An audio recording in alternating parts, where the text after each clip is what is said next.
Assalamualaikum warahmatullahi wabarakatuh. Innal hamdalillah wassalatu wassalamu ala Rasulillah Sayyidina Muhammad ibni Abdullah wa ala alihi wa sahbihi wa mawalah, amma ba'du. Hadirin anu dipikah hormat anu insyaallah ku Allah dimuliakeun.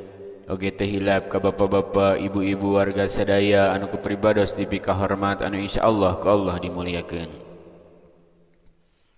Puji miwah syukur urang sanggakeun ka Allah Subhanahu wa taala anu alhamdulillah kalayan takdir timantena urang sadaya tiasa riung mungpulung patepung lawung patepang wajah dina tempat anu ieu barokah.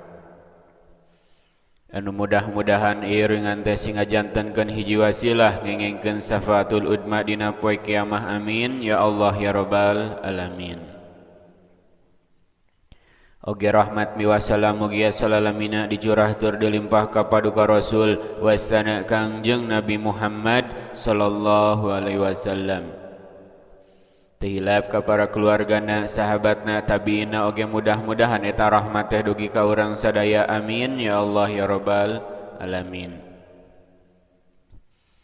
Hadirin anu dipikah hormat, urang judulan wae caritaan teh ku judul menyambut bulan suci Ramadan. Naon margina sabab bulan Ramadan teh sakedap deui datangna, tinggal menghitung hari.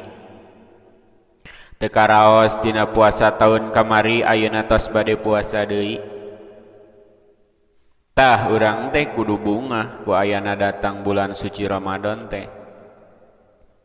Dina kitab Durratun Nasihin diterangkeun, man fariha biduhuli Ramadana haramallahu jasadahu ala niron. Sing saha jalma anu bungah ku datangna bulan suci Ramadan, maka diharamkeun ka jasadna asup neraka.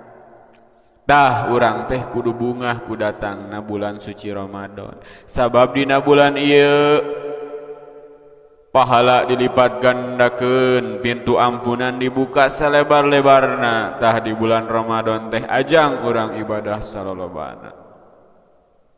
Tah di bulan ieu diwajibkeun ka jalma mukmin kangge puasa seperti anu ditetelakeun dina Al-Qur'an, ya ayyuhallazina amanu kutiba alaikumusiyam kama kutiba alal ladzina min qablikum la'allakum tattaqun.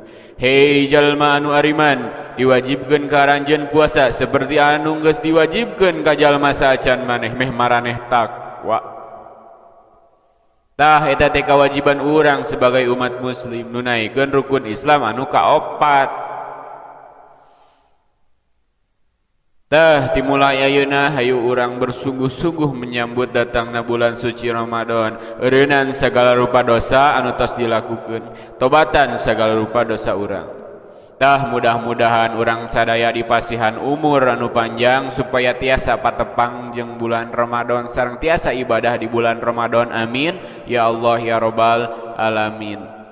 Mudah-mudahan ku cariosan anu sakedik ieu urang teh semakin semangat menyambut bulan suci Ramadan sareng tiasa mempersiapkeun kana datangna bulan suci ieu. Hadirin anu dipikah hormat, moal seur anu dicarios ti sim kuring di alap cekap kirang langkungna ulah kirang-kirang hapunten. Wassalamualaikum warahmatullahi wabarakatuh.